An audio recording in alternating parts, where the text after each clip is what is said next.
very much, Sir Roger, and I don't intend to opine for a very long time on these clauses because they've been covered amply, I think, by my honourable friends. But I think I caveat everything I was about to say with the absolute commitment that I continue to believe that this is the right bill, the clauses that we're about to discuss are the right clauses, and that we should be trying to stop people smoking tobacco products, and that those people under 18 should not have any access to vapes. In this, though, however, I have mentioned on a number of occasions that vapes could and are used as a smoking cessation tool. And this is why I perhaps go further in my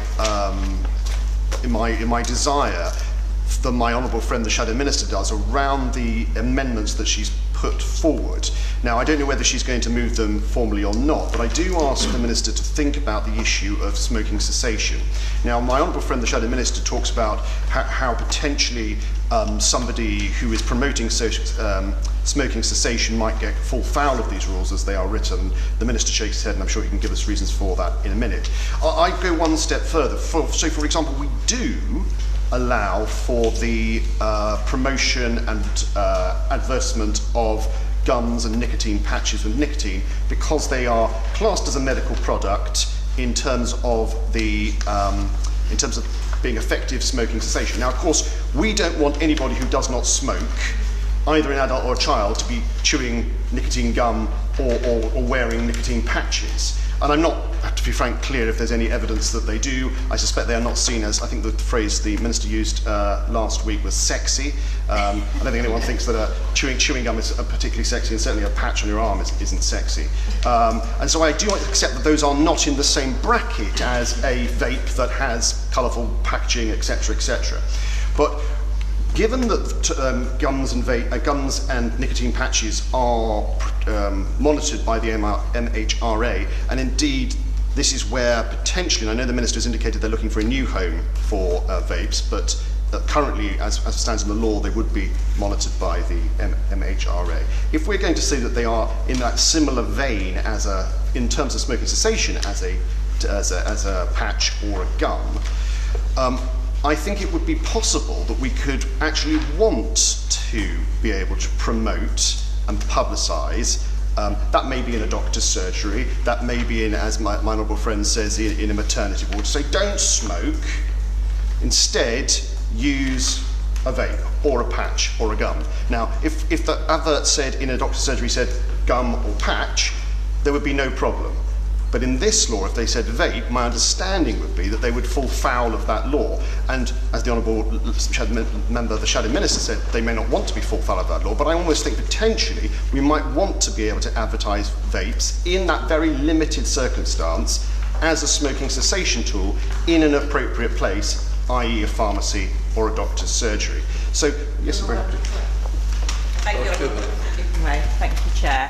I just wanted to add at this point to what the Honourable Member is saying, which is interesting and relevant, about smoking cessation services and how they currently work. So I have run and managed smoking cessation services. So as it currently stands, when the smoking cessation advisor is talking to the person who wants to stop smoking, they discuss nicotine patches, they discuss gum, and they sort of discuss what other options may be available. They do not promote or actively say that vapes are an option, and the reason for that is because of the public health evidence. Because in public health what we do is we apply the precautionary principle by and large, which is where we think that there may well be harms ensuing from using a particular product, but that the evidence is not yet sufficient, we apply that precautionary principle. Now, the Honourable Member is absolutely right that in the case of smoking, using vapes is absolutely much more preferable in terms of your health. But in terms of smoking cessation, as clinicians, as advisors, we do need to be careful in terms of how we are applying clinical norms, and I do think that that is relevant here. Thank you. She makes an absolutely an interesting point, and I'm not going to labour my point any further because I think I've made it, and the Minister, I'm sure, can respond to it when we get to it. The only other thing I wanted to mention was around the online advertisements that are mentioned in a number of the clauses. Is it intended that it is the website that's displaying the advert, the person who has put forward the advert, or the intermediary companies, because online a lot of adverts are now tailored via cookies. So when you go on, when the minister goes onto the website, the adverts that he sees are tailored to the things that he's been looking at, and I could go on exactly the same website and receive completely at exactly the same time and receive a different set of advertisements based on my internet viewing preferences. And indeed, I don't know why the honourable members laughing. I get lots of weird stuff, but anyway. Mostly for hoof trimming videos. I'm not sure what I've typed in to get that, but anyway. And maybe it's my rural seat. I don't know.